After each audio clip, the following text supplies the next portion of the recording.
also, like the average placement goes around 5 lakh, 6 lakh. So, what's your view upon like the placement scene of commerce? Like how it's going, it is going to improve or not? What the fact is it decent, or like even a person can survive in like the places like Noida, Gurgaon, or like places? वो college take की तो बात होती है. सो इसका process क्या था from the starting, like what was the first round, second round, final round, like what's the package on which you are on the system? Yeah.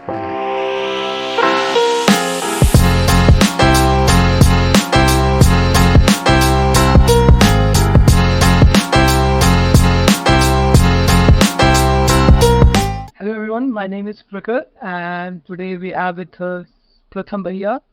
He is a third year grad student from Shahid Bhagat Singh College, Delhi University, and he has been pursuing BCom. He has been placed in Press Vista very recently. He has been working as an executive assistant in Niam Ventures. He has also been recognized as DU 2121. He has been featured in Hindustan Times Mint, and he has been recognized as the youngest shareholder at the HDFC 29th annual general meeting. So yeah, let's start.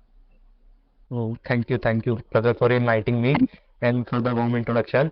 So first of all, जैसे कि हमारा channel में based है placements के बारे में, और as a commerce third year student सबसे बड़ी चीज़ होती है प्लेसमेंट लगे कि नहीं लगी. And you have been placed in the top finance. So कैसा लग रहा है, सबसे पहले ये फीलिंग कैसी है कि you are pleased Yeah, and in such? yeah, honestly, सबसे पहले तो like I am super grateful, बहुत ज़्यादा ग्रेटफुल, क्योंकि यार इस साल देखे ना तो काफ़ी रिसेशन के कारण ना बहुत कम जॉब्स लगी है.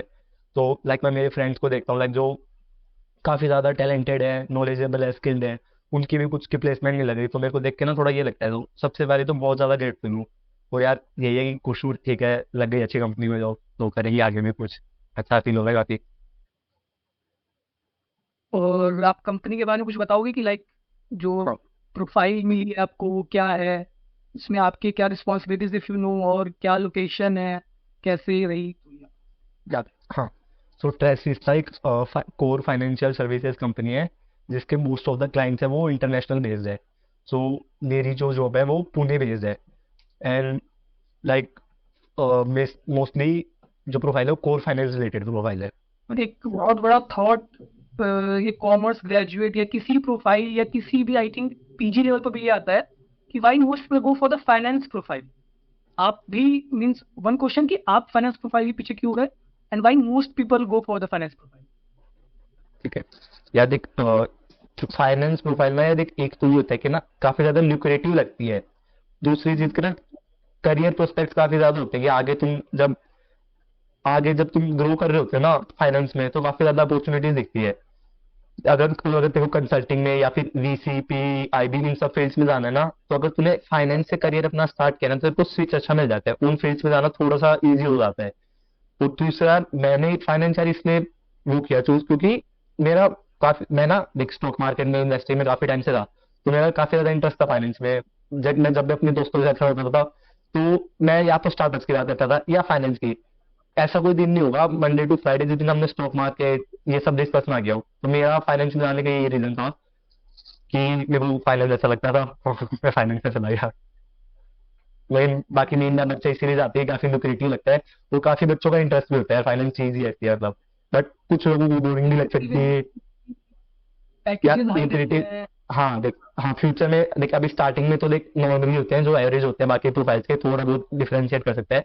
बट आगे जाके काफी फाइनेंस में काफी पेरोल्स मिलती है, करियर अपॉर्चुनिटी काफी अच्छी होती है, तो काफी कुछ मिल जाता है. तो फाइनेंस का काम भी ना फिर मतलब ऐसे थोड़ा इंटरेस्टिंग होता है. मतलब जिन बच्चों को फाइनेंस में इंटरेस्ट है ना उनको फाइनेंस इंटरेस्टिंग ही लगते हैं. तो जिनको फाइनेंस अभी समझ में आया ना उनको हमेशा मतलब बोरिंग ही लगी वो फाइनेंस. तो ये होता है. अब जैसे मेरे को ना थोड़ा, मैंने ना ये डिस्कवर किया अपने आपको कि ना मैं क्रिएटिव बंदा थोड़ा कम हूँ. तो मेरे को जो क्रिएटिविटी वाली चीज होती है वो थोड़ी सी अच्छी लगती है. ऐसे भी देखा गया कि इवन एमबीए हो या फिर ऐसे कोई प्रोफाइल्स हो तो देखते हैं कि फाइनेंस कोर पर. तो ऐसे बीबीए या फिर और भी कोर्सेज होते हैं जो कि कोर प्रोफाइल में इनकी ग्रेजुएशन भी होती है, सपोज इन बीबीए, एफआईए, और इन बीबीए इन बीएसएफआई. सो हम्म। इसका क्या कोई इम्पैक्ट पड़ता है, या फिर उससे कोई सेंस नहीं है कि आपका कोई भी ग्रेड आपका किसी भी सब्जेक्ट पे हो पर आप फाइनेंस को ऑप्ट कर सकते हो, इन कंपेयर्ड कि आपने ज़्यादा इंटर्नशिप्स या एक्सपोजर आपका उस फील्ड में ज़्यादा हो, या एक आपको बेनिफिट है? देख, मैं बोलूंगा कि ना कोर्स से फाइनेंस के इतना मैटर नहीं करते हैं। मैंने ना कुछ ऐसे भी लोगों को देखा है जो टेक्नोलॉजी वाले थे, लाइक मेरे कुछ फ्रेंड्स ने जो जेई नीट के लिए प्रिपेयर करे थे, फिर बाद में वो कॉमर्स पे आए तो फिर वो फाइनेंस में चले गए। और जिन्होंने अपनी ग्रेजुएशन टेक उसमें की है साइंस बैकग्राउंड से, फिर भी वो फाइनेंस में चले जाते हैं। लाइक तू देखेगा कोई वीसी या पी फर्म्स होते हैं बड़ी बड़ी, तो उनमें साइंस वाले लोग भी होते हैं। तो कोर्स इतना मैटर नहीं करता, बट एक कंपेरेटिवली एडवांटेज दे देता है। लाइक जो तू कह रहा है बीबीए, अगर तुमने सीबीएस से बीबीए किया है तो तुम्हें ऑब्वियसली एडवांटेज मिलेगा वहां पे। फिर तो तुमने अगर कोर फाइनेंस का कोई कोर्स किया लाइक सीएफए लगा ले, तो प्रोफेशनल कोर्स हो गया सीएफए, तो ऑब्वियसली वहां पे उनको एडवांटेज तो मिलता ही है। बट ये कोई रिव्यू नहीं होता कि अगर तुम साइंस हो तो तुम फाइनेंस में जा सकते हैं। फाइनेंस में कोई भी जा सकते हैं, आर्ट्स वालों को भी जाते देखा है मैंने, तो कॉमर्स वाले तो जाते हैं चल काफी। तो एक थोड़ा सा ब्रांड नेम का फर्क पड़ जाता है। अगर तुमने जितनी ज्यादा अच्छे लाइक सीबीएस हो गई, एसआरसीसी हो गई, थोड़ा सा ब्रांड नेम का फर्क पड़ जाता है। अगर तुमने ज्यादा कोई अच्छे से किया है तो फिर वहां पे तुम्हें मिलते बेनिफिट उसके। बट तुम लास्ट में तुम्हारे ऊपर यही आता है कि तुम्हारी सब स्किल पे मैटर करता है, तुम कितना स्किल कर सकते हो। तुम्हारी मेन मैं बोलूँ तुम्हारी क्यूरियोसिटी पे मैटर करता है। फाइनेंस एक ऐसी चीज है कि तुम्हें क्यूरियस होना पड़ेगा बहुत ज्यादा। तो भी मैंने जैसे पहले बताया कि थोड़ा बोरिंग लग सकता है करने में, वही बात होती है। तो स्किल काफी ज्यादा मैटर करती है चीज में, और क्यूरियोसिटी। तो taking you as a reference, आपने पूरे अपने 3 साल के जर्नी में अपने कौन से कोर्सेज किए और इंटर्नशिप्स जो आपको सिग्निफिकेंट लगे? ठीक है यार, एक मैं ना इंटर्नशिप मैंने ज्यादा नहीं की। मैंने एक इंटर्नशिप की है, पहली और आखिरी, अपनी कॉलेज अंडर ग्रेड की। मैंने मेरी जो इंटर्नशिप है वो है नियाम वेंचर्स में। हमारे जो नियाम वेंचर्स है वो एक investment banking and consulting firm है, हम स्टार्टअप्स को फंड रेज वगैरह करवाते हैं। तो मेरा जो रोल है वहाँ पे executive assistant founders office role. अब मैंने एक इंटर्नशिप की है, कोई और इंटर्नशिप नहीं की। अब कुछ लोग बोलते हैं कि ना क्वांटिटी और क्वालिटी वर्सेस क्वालिटी और क्वांटिटी वो सब चलता है, बट मैंने एक ही की है। और बट एक वही है, मैंने जून में स्टार्ट की थी, एंड अब मेरे को ऑलमोस्ट 8 to 9 months हो चुके हैं। एंड मैं कॉलेज जब होगी तभी एंड करूंगा, अभी तो नहीं कर रहा ऑब्वियसली। तो लाइक ऑलमोस्ट एक एक साल हो जाएगा। तो बट एक इंटर्नशिप में बहुत कुछ सीखने को मिल गया जो मैंने कभी सोचा नहीं था। अब यार एक कोर्स ना मैंने काफी सारे कर रखे हैं। देख, एक तो मैंने जीरोधा वार्सिटी का कर रखा है, कुछ आई एंड मनी पे होते हैं वो भी कर रखे हैं। और सबसे बेस्ट जो मेरे को लगता है ना, फुराज वेबसाइट है, मेरे को सबसे बेस्ट कोर्सेज लगते हैं उसके। 4 5 6 घंटे के कोर्सेज होते हैं उसपे। एक बार मैं उसको बोलूंगा कि ना वो कोर्सेज से ज्यादा सिमुलेशन टाइप होते हैं। तो उसमें तुम्हें ना लाइव कुछ टास्क होते हैं वो भी करने होते हैं। बट अब जैसे ना उसमें एकदम उस जो मेन उसका जो बेनिफिट है ना, वहाँ पे तुम्हें ब्रांडेड सर्टिफिकेट मिल जाते हैं, जैसे JP Morgan, bank of America, BCG वगैरह सबके। बट अगर तुम एंट्री लेवल में डायरेक्ट वो करोगे ना, बट तो ना तुम्हें वहाँ पे थोड़ी सी डिफिकल्टी आएगी, क्योंकि उसमें जो टास्क होते हैं ना वो बिगिनर के लिए थोड़े से डिफिकल्ट होते हैं। तो ना मेरे को पहले से ना पूरा एक्सेल आता था, और मेरे को थोड़ा बहुत ऐसे पता था इन्वेस्टमेंट बैंकिंग के बारे में, टर्म्स कंसेप्ट वगैरह पता थी, मतलब इन सब चीजों की फील्ड, फाइनेंस फील्ड की चीजें पता थी मेरे को। तो मेरे को एक्सेल आता था, थोड़ी फाइनेंशियल मॉडलिंग आती थी, तो मेरे को इतनी ज्यादा डिफिकल्टी नहीं हुई थी। पर अगर तो बेसिक से सीधा वो करने लगेगा तो उसको थोड़ी सी डिफिकल्टी होगी। तो मैं एक मैंने एक्सेल का कोर्स किया काइपीओ का, जो काफी फेमस है, कॉलेज में हर बंदा करना होता है वो काइपीओ वाला। तो मैं एक ये गाइड करूंगा कि ना, एक तो तुम ना पहले सबसे पहले अगर तुम्हें फाइनेंस में जाना है ना, तो सबसे पहले तुम्हारा एक्सेल पे हाथ साफ होना चाहिए, कि तुम्हें एक एक शॉर्टकट याद है, ये सब पूरा एकदम अच्छे से एक्सेल आने चाहिए, तुम्हें सब फॉर्मूला वगैरह लगाने आते हो। एक्सेल के बाद मैं बोलूंगा कि एक ना तुम्हें थोड़ी सी फाइनेंशियल मॉडलिंग आती हो, तो फाइनेंशियल कॉन्सेप्ट पता होते हो ना, तो वो काफी रहेगा। और कोर्सेज बाकी और भी बहुत होते हैं यूडमी वगैरह पे, कोर्स मैंने कभी किए नहीं। एंड कोर्सेज से ज्यादा जिसने मेरे को हेल्प किया ना, वो चीज ये है कि ना मैं यूट्यूब वगैरह से, न्यूज लेटर वगैरह से, इधर उधर से काफी चीजें सीखता रहता था। तो अब इसमें जो सबसे बड़ा डिसएडवांटेज होता है ना, वो ये होता है कि वहाँ पे तुम्हें स्टेप बाय स्टेप गाइड नहीं होती, तुम्हें इधर उधर से खुद चीजें देखनी होती है। तो स्पून फीड करने वाला नहीं है वो है पे। एक तो अगर तुम कोई कोर्स करते हो ना, तो वहाँ पे ये कि तुम्हें स्टेप बाय स्टेप चीजें मिल जाती है इन जगह पे, एक तरीके से स्पून फीडिंग हो जाती है। बट ये कि अगर तुम्हें मेन सीखना है ना, अब बताता हूँ तुम्हें भी ना, जो भी कोर्सेज वगैरह होते हैं ना, ये सब उसमें यही होता है कि तुम्हें सारा कंटेंट गूगल पे, यूट्यूब पे इधर उधर मिल जाएगा, बस वही तुम्हें ढूंढना पड़ता है। तो मैंने तो ज्यादा वहां से सीखा, इधर उधर से अपने दोस्तों से बहुत सीखा, मैंने पीयर टू पीयर लर्निंग बहुत ज्यादा हुई है मेरी, मैंने वहां से बहुत ज्यादा सीखा है। तो वही बोलूंगा कि यार कोर्सेज अगर तुम्हें करने कर लो, कोई दिक्कत नहीं है, तुम्हें सर्टिफिकेट मिल जाएगा, सीनियर में ठाना है तो। बाकी तुम यूट्यूब वगैरह से बहुत कुछ सीख सकते हो। और मैंने ना कोई भी पेड कोर्स नहीं किया, तो सब फ्री वाले कोर्स किए, खाली एक्सेल वाला नहीं आता, गाइड वाला, बाकी सब मैंने फ्री कोर्स किया। तो मेरे तो मेरे कोर्सेज यही थे। कोर्सेज आपने बोला काइली फ्यू जो एक्सेल वाली कोर्स काइफी। आती है वो आता है, हाँ और फिर डिजिटल मार्केटिंग वाली कोर्स है गूगल की, वो भी हर बंदा करता हाँ है। हाँ, वो भी तो कॉलेज में हर बंदा कर रहा बंदे मतलब जिसको देखो उसके लिंक्डइन पे वो चढ़ा ही रहता है कि उसने वो किया ही है। है। हाँ मतलब कौन, आजकल तो इतने सारे प्रोफाइल्स और इतने सारे पेड इंटर्नशिप्स, मीन्स पैसा ये कर देने वाले इंटर्नशिप, और और बहुत सारी कंपनी के ऐसे इंटर्नशिप आते हैं कि स्टूडेंट के पास बहुत कंफ्यूजन होता है कि वो कौन से प्रोफाइल ले कौन से नहीं ले। मोस्टली प्रोफाइल में उनको जाके फिर वो बीडी वाले रोल्स, सेल्स वाले रोल दे दिए जाते हैं। तो पता नहीं सबके पास एक सेम चीज आ गई, सेम कोर्सेज सेम। तो एक पर्सन को जिसको इससे एक्स्ट्रा माइंड जाना है, एक एक्स्ट्रा लेवल जाना है, फिर वो कैसे मतलब चीजों को चुने। सॉरी। हाँ, तो देख यार, सबसे पहले तो मैं ये बोलूंगा, अगर ऐसी कोई भी इंटर्नशिप जहाँ पे तुम्हें आगे से पैसे देने पड़ रहे हो ना, तो वो तो ना ही करो यार। वो मोस्ट ऑफ द केसेस में स्कैम या फ्रॉड टाइप चीजें निकलती है। अगर कोई कोर्स है तो कोर्स अलग चीज हो जाती है, अगर इंटर्नशिप में तुम्हें पैसे देने पड़ रहे हैं तो मेरे को थोड़ा वो लगता है कि सही नहीं है।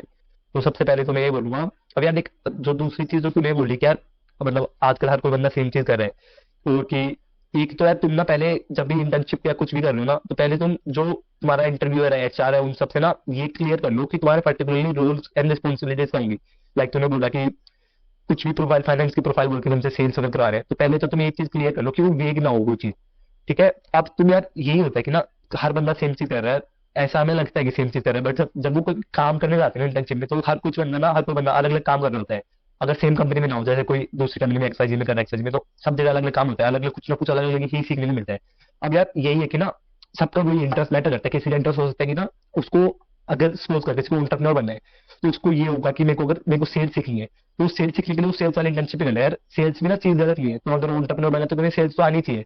तो वही चीज है कि किसी को सेल्स करने तो कर लो यार, वहां पे तुम्हें पैसा भी अच्छा मिल जाएगा, तुम्हें एक्सपीरियंस भी अच्छा मिल जाएगा। एंड लास्ट यार हर कोई सेल्स ही कर रहा है, पर हम भी अपने आप को बेच ही होते हैं, इंटरव्यू में जाते हैं तो अपने आप को बेच रहे हैं, तो तुम वहां पे वो बेचना तो सीख जाओगे कम से कम। जो फाइनेंस में जिसको जानना है फाइनेंस में चला जाए यार। जिसको कोई कंटेंट राइटिंग करता है, कोई कॉपी राइटिंग करता है, जिसको जो अच्छा लग रहा है वो कर लो यार। इसमें कुछ वो नहीं है कि बच्चे कुछ सेम जो कर रहे हैं कॉलेज में वही करना है।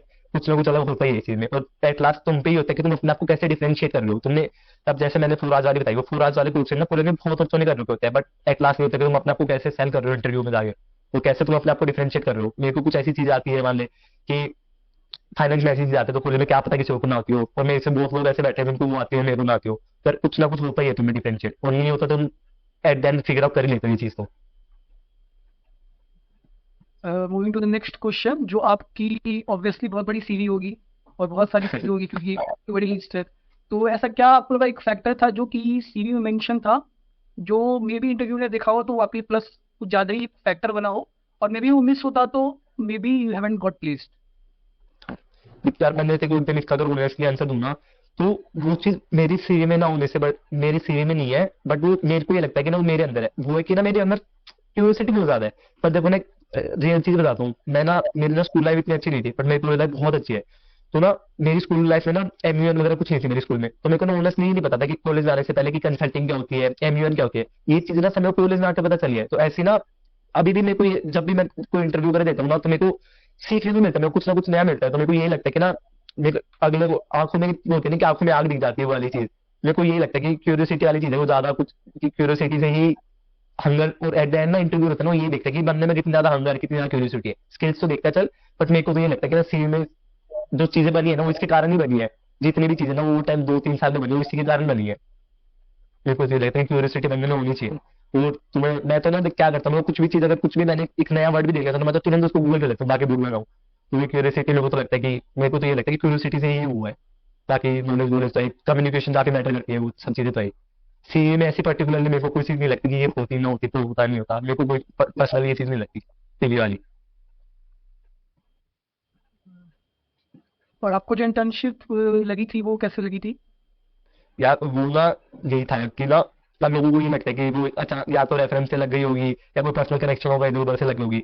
बट ना मेरी इंटर्नशिप मई में लगी थी, तो मैं ना अप्रैल स्टार्टिंग से मैंने ये लगा लिया 1-1.5 महीने ना कंटिन्यूअसली लिंक्डइन लिंक्डइन पे मेल्स किए हैं। अब तो लिंक्डइन बिल पे वो आ गई, लिमिट आ गई, 5 ईमेल मिलते हैं पर मंथ के। मैं कुछ टाइम बाद थोड़े ज्यादा थे, तो लिंक्डइन ईमेल तो कोल्ड मेलिंग में इतनी, मतलब दिन की 30-40 मेरे रूटीन था कि मैं मंडे टू फ्राइडे, वो सैटरडे संडे को मैं शेड्यूल कर देता था। मैंने काफी सारी 30-40 रोज की मैं वो करता था अपनी शेड्यूल से। तो इधर उधर हाथ पैर मारने पे लगेगी, मतलब मेरी काफी सारी 4-5 इंटर्नशिप आराम से कन्वर्ट हो गई थी कोर फाइनेंस में, वीसी वगैरह में। बट फिर मेरे को जो लास्ट में जाके मतलब काफी कंफ्यूज था, जो मेरे को अच्छी लगी, मैंने आगे लेके और मेरा मतलब वो डिसीजन मतलब काफी सही था डिसीजन। मेरे को पहले तो थोड़ा रिग्रेट हुआ था कि मैंने गलत डिसीजन तो नहीं लिया। मेरे को एक जगह पे ना काफी अच्छा सा स्टाइपेंड मिल रहा था, लाइक 30-40 के अराउंड, और pure deep tech VC firm थी वो, काफी बड़ी, काफी नॉन वीसी फर्म। बट मैंने वो सीधी वाली ज्यादा अपने उसको प्रायोरिटाइज किया, उनको अब डिसीजन लाके लगा, काफी सही था वो डिसीजन। वही होता है कि तुम कंटिन्यूसली एफर्ट्स मारते रहो। अब इसमें भी ना एक चीज होती है कि ना तुम्हें बहुत रिजेक्शन मिलेगी। लाइक एक मेरे को ना आज ही अपनी जूनियर बताई थी कि मैंने अभी तक ना 750 मेल्स भेज दी, बट मेरी अभी तक एक भी इंटर्नशिप कन्वर्ट नहीं हुई। बट मैंने ना बहुत कम, 750 तो नहीं भेजी होगी, थोड़ी कम ही भेजी होगी मेल्स, बट फिर मेरी कन्वर्ट हो गई थी यार। वही होता है कि तुम्हें थोड़ा यहाँ पे स्ट्रेट स्मार्ट होना पड़ता है, मतलब गलतियां सब स्टार्टिंग में करते हैं, और रिजेक्शन से वो मत होना कभी की, डिसअपॉइंट मत होना यार। तुम्हें 10 वही बात होती है, तुम 100 को लोग मेल भेज रहे हो, उसमें से एक या दो ही कन्वर्ट होगी मुश्किल से, या फिर 10 का रिवर्ट आएगा, उसमें से 8 लोगों में ही आएगा, एक तुम्हारा इंटरव्यू शेड्यूल करेगा कि आपका वो भी ना ही हो, मतलब उसमें तुम्हारा सिलेक्शन ना हो। तो कभी भी डिसअपॉइंट मत होना, तुम एफर्ट डालते रहो। मेरे को मेरे सीनियर ने किसी गाइड की थी, और काफी सही चीज थी ये। प्लेसमेंट में बोलता हूँ मैं, प्लेसमेंट इंटर्नशिप में दोनों चीज, कि तुम्हें मेहनत कभी डिसअपॉइंट नहीं होना तुम्हें इस चीज के लिए। रिजेक्शन है पार्ट ऑफ लाइफ है, मतलब इन चीजों में तो खासकर होना ही है। तो अप्लाई मतलब ट्राई करते रहो रोज का, बस एंजॉय करो यार इसको भी। मेरे को मजा आता था मेल भेजने में। तो और सबसे बड़ी टिप मैं ना यही दूंगा कि ना, इंटर्नशिप कर रहे हो तुम, जितना ज्यादा उसके ना मेल को ना पर्सनलाइज कर दो, उससे बहुत फर्क पड़ता है इस चीज का। तो जैसे ना मेरे को किसी ने बताया था कि तुम किसी को जब मेल भेज रहे हो ना, तो तुम उससे कॉमन ग्राउंड कनेक्ट करने का ट्राई करो। लाइक मेरे एक सीनियर थे, तो उन्होंने अर्बन कंपनी में इंटर्नशिप की थी, तो जो उनका एचआर था ना, वो उनकी सेम स्कूल का था, तो उन्होंने वहां से कनेक्ट कर दिया था। बट जब भी मैं किसी को भेजता था ना, तो कोई कॉमन ग्राउंड नहीं निकलता, तो मैं क्या करता था पर्सनलाइज करने के लिए, जिस कंपनी में अप्लाई करा था ना, उस कंपनी की कोई रिसेंट अचीवमेंट को ना मैं हाईलाइट कर देता था कि I was very impressed by your recent fund raise, या फिर ये the milestone you close like 100 crore sales, एक्सआईजी कुछ भी उनकी वेबसाइट पे या फिर न्यूज में काफी नया कुछ मिल ही जाता है कि इस कंपनी ने फंड रेज किया है, ये माइलस्टोन अचीव किया है। तो उससे काफी फर्क पड़ता है। पर्सनलाइज कर लो तुम, थोड़े कंपनी के मिशन एंड वैल्यू तो वहां पे स्पेसिफाई कर दो। तो मेरे को तो लगता है कि पर्सनलाइज करने से काफी फर्क पड़ता है, और मेरे से आता है मानने से लगी थी इंटर्नशिप थोड़ी। क्योंकि आपने सिर्फ एक ही इंटर्नशिप फर्स्ट और लास्ट की, सो मीन्स अगर अभी कोई स्टूडेंट है जिसने अभी तक कोई इंटर्नशिप नहीं की है, सो ही और she can also do at least one internship, और उससे ज़्यादा फर्क नहीं पड़ेगा अगर आपके पास एक्सपोजर है, आपके पास नॉलेज है तो। हाँ यार, वही मैं बोलूंगा। मैं तो, मेरा तो यही मानना है कि क्वालिटी और क्वांटिटी। मैंने एक इंटर्नशिप की, बट एक ने मेरे को इतने लगा रहे 6 7 इंटर्नशिप और बराबर चीजें सिखा दी, मेरी पर्सनैलिटी उससे काफी चेंज हो गई, मेरे को पर्सनली लगता है। तो यार बट ये तो है कि एटलीस्ट एक दो तो करो, एटलीस्ट एक तो कर भी करो यार। पहले मेरे को ये लगता था कि इंटर्नशिप क्या ही करना है, इससे तो खुद का कुछ ट्राई करो। बट मेरे को कुछ लोग भी ये बोलते थे कि इंटर्नशिप कुछ अच्छी नहीं होती है, ये वो, मतलब सबके पॉइंट ऑफ व्यूज होते हैं, बट करो एटलीस्ट यार। उस कॉलेज के बाद कुछ एक्सप्लोर करो, बहुत कुछ सीखने को मिलेगा। मैं मजाक करके बहुत कुछ सीखने को मिला। एटलीस्ट एक इंटर्नशिप करो, कुछ कुछ नहीं हो रहा है तुम्हें, तुम्हारा जिसमें इंटरेस्ट है उसमें कर लो, करो but at least. Just for the people, ये एक वर्क फ्रॉम ऑफिस इंटर्नशिप थी मीन्स। हाँ, मेरी मेरी ना हाइब्रिड थी, मेरी हाइब्रिड है, मतलब इंटर्नशिप दोनों, मतलब स्किल्स है काफी। नेक्स्ट की सुष्टा, आपकी जो प्लेसमेंट ट्रैक थी, तो हम्म, इसमें क्योंकि प्लेसमेंट थी, तो कॉलेज ट्रैक की तो बात हम करेंगे। सो इसका प्रोसेस क्या था from starting, like what was the first round, second round, final round, like some interesting question phase. So hmm, starting वो कॉलेज ट्रैक की तो बात हम करेंगे। सो इसका प्रोसेस क्या था from starting, like what was the first round, second round, final round, like some interesting question phase. So hmm. Starting. या प्लेसमेंट वाला होता है ना, इसको पूरा मैं हर फेजेस को कोडिंग बता दूंगा कि कैसे क्या होता है, कैसे क्या होता है। एक सबसे पहली जो स्टेज होती है ना, होती है सीवी वेटिंग। यार 95 97% बच्चों का ना सीवी सिलेक्ट हो जाता है, इसमें कुछ इतना वो नहीं है। बट यार यही होता है कि तुम जितना अच्छा सीवी बनाओगे ना, तुम्हारे लिए उतना बेनिफिट है, तुम्हारे को उतना कंपिटेटिव एडवांटेज मिलता है। सीवी बनाना भी लाइक थोड़ा, मेरे को लगता है साइंस है, स्किल टाइप होती है कि ना, तुम सीवी बना सकते हो बहुत अच्छा, और आज के टाइम पे तो इतने एआई टूल्स है, तुम उसको लेवरेज करके बहुत अच्छा सीवी बना सकते हो, एकदम क्लासी सीवी जिसको बोलते हैं। तो सीवी बनाने से तुम्हारे मतलब, कुछ लोग यार ये बोलते हैं कि सीवी शॉर्टलिस्ट होना लगा है। यार मैं नहीं मानता कि सीवी शॉर्टलिस्ट होना लगा है, ये तुम्हारा पूरा, तुम कितने स्ट्रीट स्मार्ट हो, तुम कितने उस चीज को कैरी आउट करते हो कि कैसे सीवी बनाते हो, वो तुम्हारे ऊपर डिपेंड करता है। सीवी शॉर्टलिस्ट होना, बट ये लगाने 90 95% बच्चों को हो जाते हैं सीवी से। अब कोई एकदम ही अच्छी, मतलब हार्डकोर फाइनेंस प्रोफाइल नहीं है, और तुम एकदम बेसिक सीवी जनरल सीवी डाल रहे हो, तो चांसेस है कि रिजेक्ट हो सकता है। बाकी इन जनरल सीवी सिलेक्ट हो जाता है, उसमें इतना इशू नहीं आता। अब सेकंड चीज जो मैं बोलूंगा, सीवी शॉर्टलिस्टिंग के बाद में होता है एप्टीट्यूड टेस्ट। यार इस पे मैं मानता हूँ, मेरा ये मानना है कि 70 to 60 70% या फिर 50 50% ये होता है कि तुम्हारा 50% लक होता है इसमें, 50% तुम्हारा हार्ड वर्क स्किल नॉलेज होता है। देख, कैट वाले बच्चों को हटा के बता रहा हूँ मैं। कैट वाले बच्चे हैं, वो कैट या फिर जीमेट वाले जो जो उसका जो एप्टीट्यूड का जो सिलेबस होता है ना, मोस्टली कैट जीमेट का जो होता है ना, क्वांट्स एलआर डीआई ये सभी होता है, ऑलमोस्ट सेम सिलेबस होता है। तो कैट वाले तो निकाल देते हैं मोस्ट केसेस में, तो उनको हटा के मैं बता रहा हूँ जो बच्चे जो ये सब नहीं करते कैट वेट, तो उनके लिए मैं मानूंगा कि 60 40 बोलूंगा। 60% तुम्हारा लगा है इस चीज में, और 40% तुम्हारी स्ट्रीट स्मार्टनेस है। अब स्ट्रीट स्मार्टनेस है, तू समझ गया, मैं यहाँ पे बोलना नहीं चाह रहा, मतलब एप्टीट्यूड हो जाता है क्लियर। मेरा तो कोई कंपनी का ऐसा नहीं हो कि एप्टीट्यूड नहीं क्लियर हुआ, मेरा हो गया, बट मेरे फ्रेंड्स का नहीं हुआ। इसमें काफी तो वो ये कि इसमें काफी फैक्टर्स मैटर करते हैं एप्टीट्यूड में। लाइक 1 to 10 आप मीन्स जो कि आर्ट इतनी डिफिकल्ट या कितना मतलब होगी, पर इसका क्या है? यार एप्टीट्यूड ना हर कंपनी टू कंपनी डिपेंड करता है कि कितना डिफिकल्ट होगा। जैसे मैंने डेलोइट का दिया था, और डेलोइट का तो काफी इजी था, लेकिन ऐसे नंबर तो मेरे को एग्जैक्टली नहीं पता, नंबर तो रेट तो कैट वाले कर सकते हैं कितना वो था, तो मैंने कैट नहीं की तो मेरे को इतना आइडिया नहीं है। ट्रैफिक का भी काफी इजी था एप्टीट्यूड। एप्टीट्यूड यार हार्ड आते हैं उन कंपनीज के जो कोर फाइनेंस में या फिर कंसल्टिंग कंसल्टिंग हो गई, जैसे एमबीबीज हो गए, मैकेंजी, बेन, बीसीजी, इनके एप्टीट्यूड हार्ड आते हैं। बाकी जो कंपनीज होते हैं उनके तो इजी आते हैं, मैंने ज्यादा देखा है, मेरे तो जितने भी मैंने एप्टीट्यूड दिए हैं वो इजी थे, इजी टू मॉडरेट मतलब। क्या है? हाँ, तो जो सेकंड राउंड हो गया एप्टीट्यूड टेस्ट। अब कुछ कंपनीज होती है जो एप्टीट्यूड टेस्ट लेती है, कुछ कंपनीज नहीं लेती, डायरेक्ट जेडी या फिर इंटरव्यू, या फिर इसकी एप्टीट्यूड की जगह पे एक आजकल आ गया ऑनलाइन वीडियो इंटरव्यू। जैसे कुछ थर्ड पार्टीज होती है, हायर प्रो वगैरह, वो करवाती है। तो उसमें एक सामने एआई होता है, वो तुम्हें ट्रैक करता है पूरा, वो जज करता है, उसके बेसिस पे तुम्हारा सिलेक्शन होता है। तो अब थर्ड राउंड आ गया जीडी। अब यार मैं जीडी का भी ना ये बोलूंगा कि जीडी भी थोड़ा सा ये लगा ले कि 40-60 बोलूंगा मैं, 40% लक है, 60% तुम्हारे ऊपर है। अब मैं 40% लक इसलिए बोल रहा हूँ कि 40% में तुम्हारा आ रहा है कि तुम्हें टॉपिक क्या मिल रहा है जीडी में। अब मान ले मैं ना, मैं पॉलिटिक्स में बहुत मतलब बिल्कुल इंटरेस्ट नहीं है। तो मेरे को ये था कि अगर मेरे को पॉलिटिक्स का कोई टॉपिक मिल गया ना तो वहाँ पे मेरी बैंड बच जाएगी। पर मेरे को ये था कि कोई स्टार्टअप का या फाइनेंस फाइनेंस का या फिर एआई इन सब का कुछ मिल गया टॉपिक, तो वहाँ पे मैं फोड़ दूंगा, मेरे को पता था। तो अब यही होता है कि तुम्हारे तुम्हारे इंटरेस्ट से मतलब कितना तुम्हें अवेयर है इन चीजों पे, तुम्हें टॉपिक क्या मिलता है। अब देख टॉपिक्स में मैं बोलूंगा दो चीजों पे डिवाइड कर सकते हैं टॉपिक को, दो नहीं तीन चीजों में कर सकते हैं टॉपिक को डिवाइड। एक होते हैं जो जनरल टॉपिक्स होते हैं, तुम गूगल पे सर्च कर लेना, जैसे work from home versus work from office, why women managers are better than man, ये सब वाले जो हुए, ऐसे चलो काफी सारे टॉपिक्स होते हैं, वो तुम गूगल पे सर्च कर लेना। फिर सेकंड टॉपिक्स में बोल सकता हूँ कि कुछ जो रिसेंट ट्रेंडिंग होते हैं या फिर न्यूज से रिलेटेड, जैसे कि अभी वो था यूसीसी था, या फिर ऐसे कुछ भी न्यूज हुई, जैसे क्रिप्टो विप्टो की कुछ रिसेंट में न्यूज आ जाती है, एआई की कुछ न्यूज हो गई, मतलब जो रिसेंट या ट्रेंडिंग पे चल रहा है, जो भी पॉलिटिकली या फिर कोई भी फील्ड में हो गया वो सेकंड। और थर्ड हो जाता है कोई कोई चीज का कंसेप्ट वगैरह हो गया, कि फाइनेंस में कोई कंसेप्ट पूछ लिया, या फिर क्रिप्टो में, या फिर कोई भी चीज में कोई कंसेप्ट आ जाता है ना पर्टिकुलरली, तो थर्ड चीज वो हो जाती है। तो यार मैंने तो जो मैं बताता हूँ, डिलोइट का जेडी था ना, मैंने उसमें क्या किया था, मेरे को पता नहीं इतनी इंट्यूशन थी कि मेरे को पता था 95% से ज्यादा चांस है कि एआई से रिलेटेड कुछ टॉपिक आएगा, मेरे को ये लगा था। फिर मैंने ना मतलब काफी प्रिपेयर की थी जेडी के लिए, काफी सारे टॉपिक्स पढ़ लिए थे नोट डाउन करके, जनरल वाले भी, कंसेप्ट वाले भी और वो वाले भी। अब हुआ क्या ना वाइड लग, वो एआई पे आ गया टॉपिक, तो मैंने क्या कर रखा था, एक पेज पे ना मैंने मेजर पॉइंट्स नोट आउट कर रखे थे कि एआई पे आता है, या फिर कोई भी मैंने ऐसे 5-6 टॉपिक के मेजर पॉइंट्स नोट आउट कर रखे थे। तो एआई पे आया तो मेरे पास लिखे हुए पड़े थे एआई पे अच्छे अच्छे पॉइंट्स, तो मैंने वो बोल दिया, वही बोल दिया, मेरा जेडी क्लियर हो गया था। अब जेडी की मैं सबसे बड़ी टिप दूंगा, एक तो होती है कि ना फर्स्ट मोर एडवांटेज कि तुम सबसे पहले बोल रहे हो तो उसके पॉइंट्स मिलते हैं, देख उसके ब्राउनी पॉइंट्स होते हैं।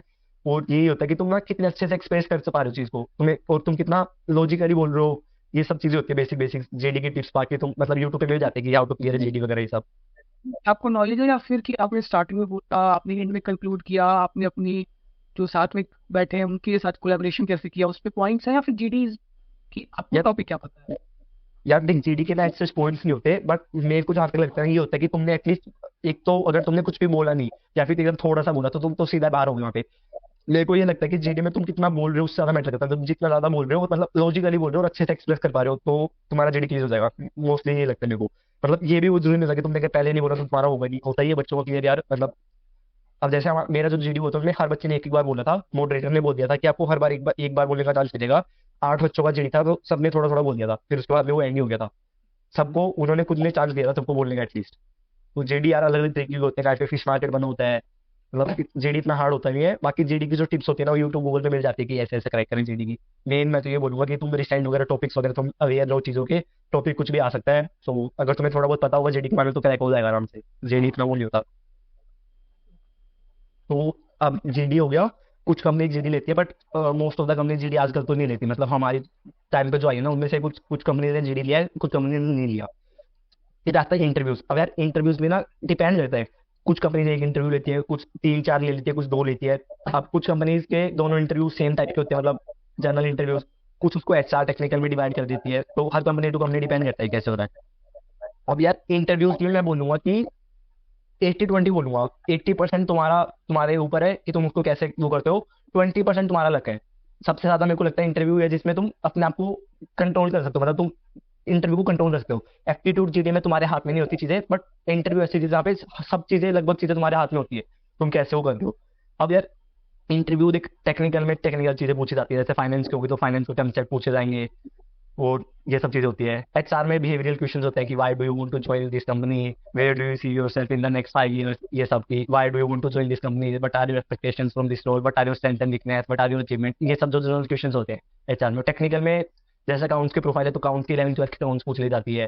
तो एंड में बोलूंगा 11th-12th की, अगर तुम कॉमर्स से हो तो 11th-12th के अकाउंट्स तो तुम्हें अच्छे से पता होनी चाहिए। फाइनेंस की काफी सारी कंपनी 11 उसके कंसेप्ट पूछती है। अब यार इंटरव्यू में भी यही होता है कि तुम क्वेश्चंस को ना फ्रेम, एक तो जॉब प्रोफाइल के अकॉर्डिंग थोड़े से वर्ड्स को यूज कर लो जो जॉब प्रोफाइल में होती है।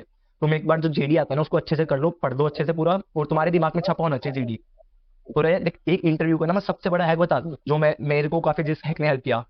तुम ना कंपनी के बारे में इतना रिसर्च कर लो कि इंटरव्यू तुम्हें ये बोले कि तुम्हें इतनी चीजें कैसे पता है। मैं तेरे को रियल बात बताता हूँ। मेरे को ना स्ट्रेस का जो मेरा सेकंड इंटरव्यू था ना, उसने मेरे से क्वेश्चन पूछा था कि do you really think that this company will help you achieve your long term goals. तो मैंने ना उस क्वेश्चन को ऑन द स्पॉट ऐसे फ्रेम कर दिया था कि मैंने ना फिर कंपनी की इतनी तारीफ कर दी थी और कंपनी के बारे में इतना बता दिया था। तब वो मेरे को इंटरव्यू ने बाद में ये बोला था कि वेरी नाइस आंसर, ये सब फिर आपको इतना चीजें कैसे पता है। तो मैंने ना इतनी चीजें पढ़ ली थी कि जो उन्होंने प्री प्लेसमेंट टॉप में भी नहीं बताई थी और गूगल पे भी नहीं थी। मैंने अपने सीनियर से बातें कर ली थी, ये सब करके मैंने इतना कुछ जान लिया था। और एक इस टाइम एक चीज और, एक रियल एग्जांपल बताता हूँ। तो ना other day I was sitting with एक मैं फ्रेंड के साथ बैठा था जो ना बीएन में प्लेस्ड है, वेंकटेश्वर का फ्रेंड है। तो उसने भी मेरे को ना सेम बात बताई कि ना प्रथम मैं तेरे को हैक बताता हूँ कि ना तुम कंपनी के बारे में इतनी रिसर्च कर लो कि इंटरव्यू भी मतलब इंप्रेस हो जाए। तो ना जो मेरा फ्रेंड था बीएन वाला, उसकी जो कंपनी की प्रोफाइल थी ना कॉलेज में आई थी, उस प्रोफाइल को ना कैपिटल मार्केट्स बोलते थे, वो कहीं पे नहीं लिखा हुआ था। तो इंटरव्यू ले रहा था ना वो, मतलब उसने जब बोला ना कि इस प्रोफाइल को, उसने ऐसे फ्रेम कर लिया था अपने आंसर को कि उसने बोल दिया घर पे कि इस प्रोफाइल को कैपिटल मार्केट बोलते हैं। तो इतना खुश हो गया था ना वो इंटरव्यू कि उस प्रोफाइल में जो कुछ बंदे काम कर रहे हैं ना, कुछ बंदों को भी नहीं पता वो इस प्रोफाइल को कैपिटल मार्केट बोलते हैं। तो यही होता है कि तुम इतनी रिसर्च कर लो। और जब ना मैं अपने सीनियर से उनको मौक दे रहा था ना इंटरव्यू, तो वो भी उन्होंने मेरे को सेम चीज बोली थी कि आपने रिसर्च कंपनी के बारे में काफी की हुई है। तो ये मेरे को सबसे बड़ा हैक लगता है कि तुम कंपनी के बारे में इतनी रिसर्च कर लो कि खुश हो जाए इंटरव्यू, हमारे होने के चांसेस काफी बढ़ जाएंगे। मेरे को तो ये लगता है सबसे बड़ा हैक है भाई ये। और एक चीज और मैं बोलूंगा ना यहाँ पे, इंटरव्यूज वगैरह और पूरी प्लेसमेंट को क्रैक करने के लिए बोलूंगा मैं, कि बच्चे क्या होते हैं ना अपने सीनियर्स को रीच आउट नहीं करते। यार देखो तुम्हें सीधी सी बात बता रहा हूँ, तुम्हें ना कोई स्पून फीड नहीं करेगा यहाँ पे आगे कि तुम्हें खुद कोई बता रहा है, 1-to-1 गाइड कर रहा है। मैं ना अभी भी अपने सीनियर्स को रोज फोन वगैरह कर लेता हूँ मैं सीधा, मतलब जिनसे मेरी रेगुलरली बात हो उनको सीधा बोल कर देता हूँ, जिनसे नहीं है, मैं उनको पहले टेक्स्ट डाल देता हूँ। तो तुम सीनियर्स को रीच आउट करने के लिए ना कभी भी बिल्कुल भी वो मत हेजिटेट हो यार। तुम जितना ज्यादा करोगे ना तुम्हारे को उतना ही फायदा होगा। ये चीज तो तुम सीनियर्स को तो जितना ज्यादा हो सके ना वो तुम्हें अपने एक्सपीरियंस बता देंगे अपने इंटरव्यूज करके। मैंने ना प्रेस विस्ता में ना जितने भी मेरे सीनियर्स थे मैंने हर बंदे को लगभग कॉल कर लिया था। और जैसे भी हमारे कॉलेज में डी शो आई हुई है तो मैंने डी शो में जो प्लेस है ना मैंने उनको भी कर लिया था। और जो दूसरे कॉलेजेस में हमारे बैच के बच्चे जो जिनका डी शो में प्लेस हो गया ना पहले से, मैंने उनको भी फोन कर लिया था, इधर से जुगाड़ कर लिया था अपने दोस्तों से, उनसे कनेक्ट हो गया था मैं, जिनको मैं जानता नहीं था फिर भी मैंने इधर उधर से ट्राई किया कि मैं उनसे कनेक्ट कर लूँ। बट ये होता है कि तुम जितना ज्यादा तुम लोगों से पूछोगे ना तुम्हें उतना ज्यादा वो होगा, तुम्हें हेल्प मिलेगी उस चीज की कि क्या क्वेश्चन पूछे जाते हैं ये सब। अब एक चीज होती है कि जो कुछ कंसल्टिंग कंपनीज, फाइनेंस कंपनीज होती है ना वो गेस्टिमेट्स और केस इंटरव्यूज पूछ रही है। तो उसके लिए ना काफी सारे जो सोर्सेज ऑनलाइन अवेलेबल होते हैं, जैसे केस कंपेडियम एसआरसीसी का, वोटन की कुछ गाइड्स वगैरह, तो तुम उनसे कर लो, कुछ यूट्यूब वीडियो वहां से कर लो। बट गेस्टिमेट्स और केस इंटरव्यूज अगर तुम्हें फाइनेंस कंसल्टिंग मतलब इन सब वीसीपी इन सब में जाना है तो ये चीजें तुम्हें आनी चाहिए। केस इंटरव्यूज गेस्टिमेट ये पूछ ली जाती है मोस्ट ऑफ द टाइम। मेरे से भी 2 एस्टिमेट पूछे थे टेस्ट में। तो ये तो तुम्हें मैं बोलूंगा अच्छे से प्रिपेयर कर लो। इसके लिए तुम्हें प्रैक्टिस चाहिए, ये तुम एक दिन पहले नहीं कर पाओगे इंटरव्यू से। इसके लिए तुम ये कि तुम्हारा जब प्लेसमेंट सीजन स्टार्ट हो रहा है तुम उससे 1 महीने पहले करना स्टार्ट कर दो। तो रेगुलर बेसिस पे करो। मेन खाली इन चीजों को पढ़ने से देखने से नहीं होगा, प्रैक्टिस करो तुम अपने दोस्तों के साथ।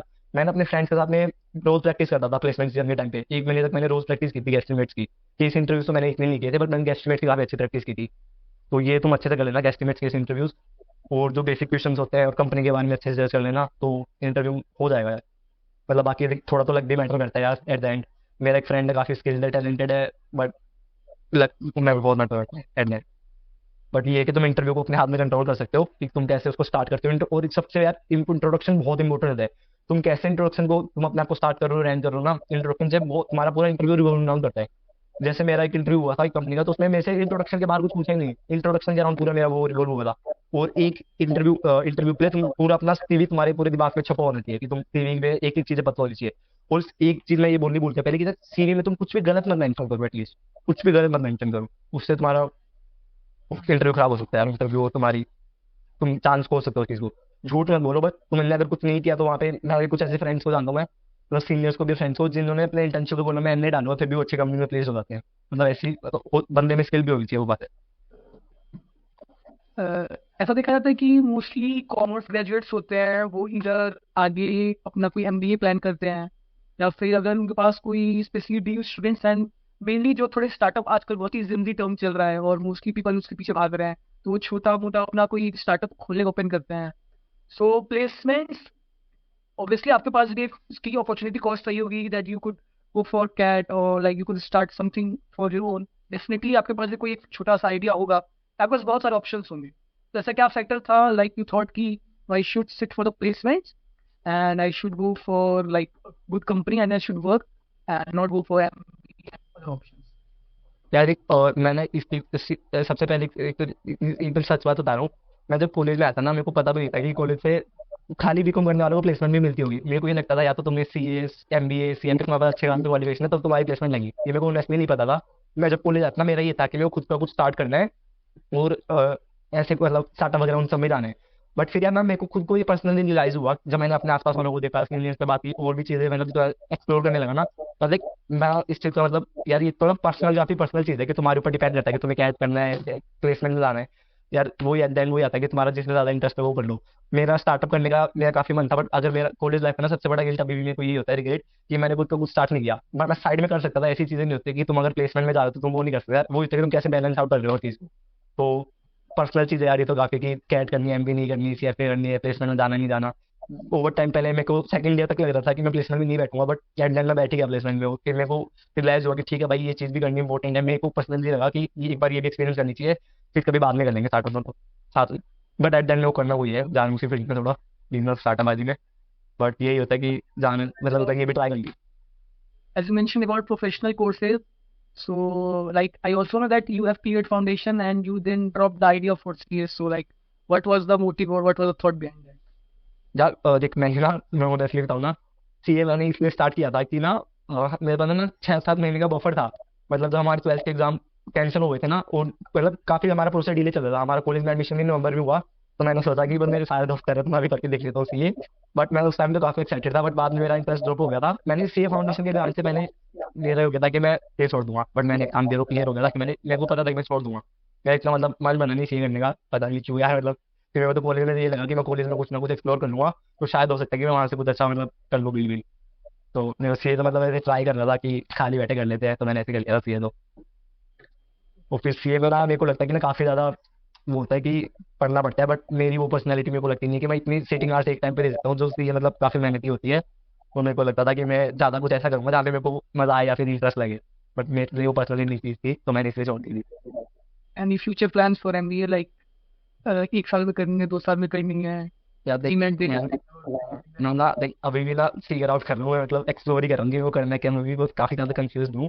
तो मैंने तो अभी यही सोचा था कि मैं अभी 1-2 साल वर्क एक्सपीरियंस लूंगा अच्छा, फाइनेंस वाइनेंस में, कंसल्टिंग वगैरह में, जहाँ पे मतलब मेरे को जाना है। तो उसके बाद में मैं शायद एमबीए करनी, मेरे को करनी इंडिया से ही है। या बट मेरा पता नहीं, मेरे को आईएस के जाने का काफी मन करता है। तो कोई अच्छे टीयर 1 वगैरह को लेते ट्राई कर लूँ, अगर एमबीए वगैरह में हो जाता है तो एमबीए कर लूँ फिर अच्छी कंपनी में, उसके बाद 1-2 साल वापस वर्क एक्स लेके फिर कुछ अपना स्टार्ट करूँ। ये मैंने तो अभी तो ये सोचा है। बाकी देखता हूँ यार, चेंज होती रहती है टाइम पे चीजें। हर 6 महीने में और 2 महीने में तुम्हारे फ्यूचर प्लान, तुम्हारे इंटरेस्ट बदलते रहते हैं। तो बाकी देखो क्या होता है।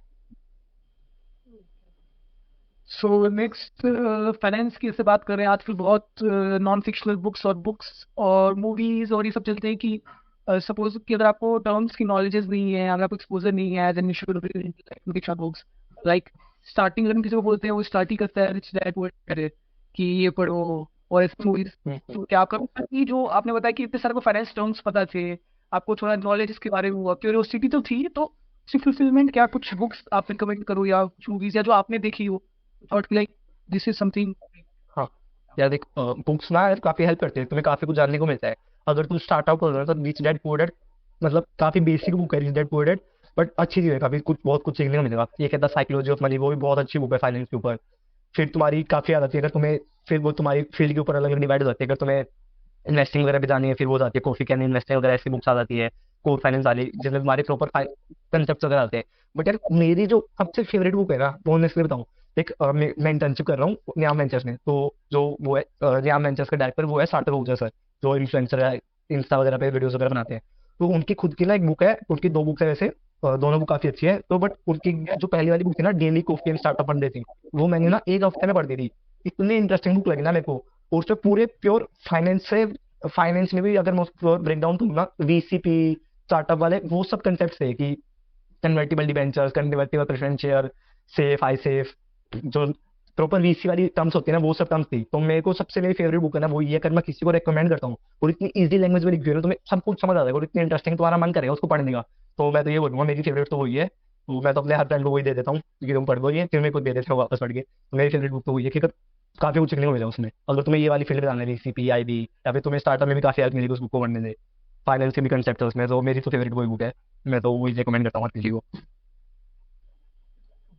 So एक means one of the last questions कि इन कॉलेज जब हम आते हैं तो सोसाइटीज की बहुत हाइप रहती है कि सोसाइटी, सपोज अगर कोई फाइनेंस सोसाइटी है या कोई एंटरप्रेन्योरशिप सोसाइटी है, so we feel that when we get involved, then we get to learn more about entrepreneurship and finance. And जो स्टूडेंट्स होते हैं फर्स्ट ईयर से मीन्स अपना पूरा एनर्जी उसमें पोर कर देते हैं, स्टार्टिंग फ्रॉम सेमिनार्स, उसकी कैसे अरेंज करने हैं, decorations and this and that. तो उसकी जगह I think there is a very big opportunity cost जो कि वो मिस करते हैं। इसमें वो पार्ट टाइम फ्रीलांसिंग या पार्ट टाइम वो कुछ कर सकते हैं या कुछ कोर्सेज ऑप्ट कर सकते हैं। ऑब्वियसली आप भी बहुत सारे सोसाइटी के पार्ट रहे होंगे, so like if there's a question like internships versus societies, so like आप क्या सजेस्ट करोगे? कॉमर्स कॉलेजेस में ये बहुत बड़ा चीज है। हाँ, तो देख यार, मैं ना इसको इंटर्नशिप वर्सेस सोसाइटीज ना बोल के सोसाइटीज वर्सेस अदर थिंग्स बोल दूंगा, ठीक है, अदर एक्टिविटीज एंड थिंग्स। यार देखा, मैं ये बोलूंगा ना, सोसाइटी ज्वाइन करनी चाहिए। मेरी जो कॉलेज लाइफ ना सोसाइटी से ही बनी है, बहुत एक्सपोजर मिलता है, बहुत कुछ सीखने को मिलता है। मैं मैं बहुत ज्यादा शाय था पहले, तो मेरी जो शाइनेस खत्म हुई है ना वो मेरी पूरी सोसाइटी में आने से खत्म हुई है शाइनेस। सोसाइटी ज्वाइन तो करनी चाहिए। देख, फर्स्ट ईयर में तुम सोसाइटी ज्वाइन कर लो। अब बाकी मैं ये बोलूंगा कि जो तूने कहा कि तुम बाकी चीजों पे मिस आउट कर देते हो, यार वो होता है कि तुम्हारी टाइम मैनेजमेंट कैसे है, तुम कैसे बैलेंस कर रहे हो चीजों को। बैलेंस मैं बोलूंगा, बैलेंस में चीज सही होती है वही होता है किसी चीज की एक्सीड में तुम करो तो मतलब तुम चीजें फिर मिस आउट करोगे। मैंने जो पर्सनल स्ट्रेटेजी फॉलो की थी ना वो मैंने ये की थी कि मैंने फर्स्ट सेकंड ईयर में बहुत ज्यादा एक्टिव था सोसाइटी में। थर्ड ईयर में मैंने ना, मेरे को कोर मिल गई थी दो सोसाइटी में, मतलब हेड वगैरह बन गया था। तो थर्ड ईयर में आके ना मैंने चीजें डेलीगेट करनी स्टार्ट कर दी। मैं अपने जो जूनियर थे, मेरे जो जूनियर हेड थे, मैं उनको चीजें डेलीगेट कर देता था और मैंने बाकी बाहर चीज एक्सप्लोर की। तो मेरी पर्सनल एडवाइस जो होगी ना वो ये होगी कि तुम सोसाइटी में रहो थर्ड ईयर में भी, मजे भी करो, एंजॉय भी करो, फन भी करो, सीखने को भी बहुत कुछ मिलेगा, काम भी करो, बट तुम ज्यादा स्ट्रेस मत हो उस चीज पे आगे, तुम और भी साथ में चीजें एक्सप्लोर करो। और अगर तुम और कुछ नहीं कर रहे, तुम्हारे को कुछ समझ नहीं आ रहा बाहर, तुमसे अगर लग रहा है कि ठीक है मैं सोसाइटी में कर लेता हूँ, तुम फिर वहां करो। मतलब फिर क्या है, तुम एक चीज करोगे तुम एकदम ही छोड़ दो, फिर तुम्हें वहां पे भी बहुत ज्यादा फॉर्म होगा कि मैं यार क्यों छोड़ी मैंने, या फिर क्यों नहीं ज्वाइन की, ये सब ये इतने मजे करते हैं वो सब। तुम बैलेंस में रखो। बट मैं तो यही एडवाइस करूंगा कि तुम थर्ड ईयर में आ गए पूरे दिन, अगर मैंने कुछ फ्रेंड्स को देखा सोसाइटी के चक्कर में ना, उन्होंने अपना कैट को मतलब सेक्रीफाइस किया है। तो वही चीज होती है कि तुम कितना उसको वो रख लो। मैंने तो, मेरे को तो पता, मैं तो काफी क्लियर था थर्ड ईयर में कि मैं सोसाइटीज को थोड़ा कम प्रोरिटाइज करूंगा, बाकी चीजों को थोड़ा ज्यादा प्रोरिटाइज करूंगा। तो मेरा तो ये है कि तुम थर्ड ईयर में आके और कुछ, थर्ड ईयर में या फिर सेकंड ईयर में भी तुम्हें अगर लग रहा है कि तुम्हारी इतनी ग्रोथ नहीं हो रही सोसाइटी में, तो या तो तुम बाकी दूसरी सोसाइटी ज्वाइन करके देख लो, या फिर तुम बाहर कुछ एक्सप्लोर कर लो, जैसे तुम्हें फ्रीलांसिंग, इंटर्नशिप, कोर्स, जो भी चीज लग रही है तुम्हें कि मैं यहाँ पे कुछ बना लूंगा, तो वो करो। मैं तो यार यही बोलता हूँ कि मैंने थर्ड ईयर में मेरा डिसीजन सही था कि मैंने सोसाइटी को थोड़ा कम प्रोरिटाइज किया और बाकी चीजों को ज्यादा प्रोरिटाइज किया। तो मेरा वहाँ पे ज्यादा काफी सही मेरे को रहा। अगर मैं वहाँ पे ज्यादा टाइम नहीं देता तो मेरे को लगता कि थोड़ा मेरा डिसीजन था, बट फर्स्ट सेकंड ईयर में मैंने बहुत टाइम दिया वहाँ पे, और मैं सब वो मेरे को लगता है वर्थ भी था। ये वो होता है, बैलेंस बना के रखो हर चीज का। Moving to the last question, because this channel is all about placements कि आप प्लेसमेंट्स कैसे, ये तो अगर एक फर्स्ट ईयर जो भी जस्ट ये वीडियो देख रहा है, या तो सेकेंड ईयर जो भी जस्ट थर्ड ईयर में एंटर करने वाला है, आप दोनों का अलग अलग स्पेशल करना चाहिए जिससे वो एक अच्छी प्लेसमेंट कर सकता है।